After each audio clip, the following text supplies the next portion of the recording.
sila. Oo. So, paano, pwede ba sila magpabunot kapag sila'y pregnant? Pwede naman po. Pwede. Basta Oo. simple extraction and infected yung tooth. That's considered na emergency na kasi, dental emergency pag infected na. So, immediately kailangan na niyang bunutin sana. Paano kung kunyari, sabi nila, tatakot kasi kami doon sa anesthesia. Baka makaapekto doon sa baby. Very low dosage lang naman po ng anesthesia yung ini-inject namin kapag nagbubunot. Okay. Oo. So, kahit hindi siya, kahit nasa last trimester na siya, okay lang na magpabunot siya. Kung kaya pa po ni Mami, pero better po Baka dun talaga pag mapaanak. second trimester natin gawin yung mga ganong procedures. Sa mga first or second. Yes Yan. po. Safe And pa then, yun.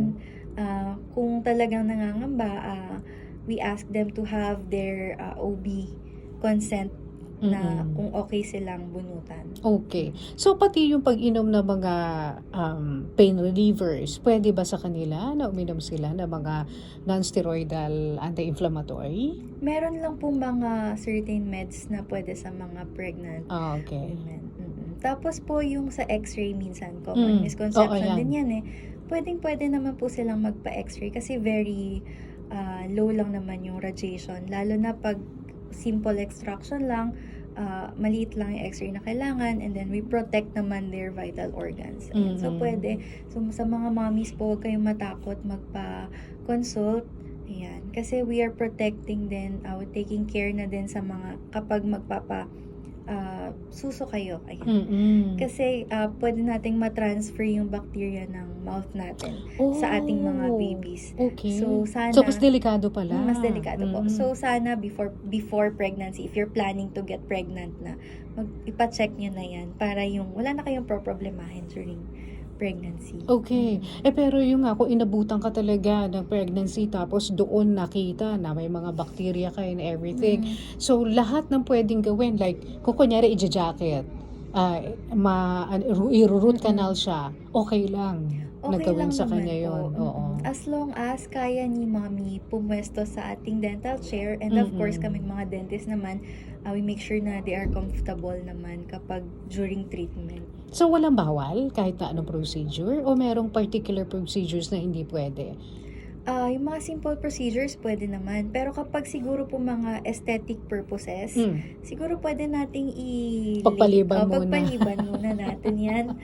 Pahinga muna si Mami ng konti kasi hindi naman masyadong need. So yung mga urgent treatments, Yun ang kailangan po na ng pwede. attention. Yes po. Oo. Huwag na hintayin na mamaga lalo. Oo. Paano yung mga impacted teeth, like yung mga wisdom tooth, doon nakisabay?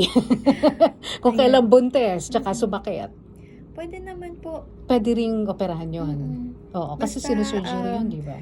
Yes po. Dapat yung doctor na mag-handle sa'yo siguro ay mas advanced yung learning niya, and then mas mabilis siyang gumawa. Kasi talaga dapat short yung procedure natin during kapag pregnant yung patient.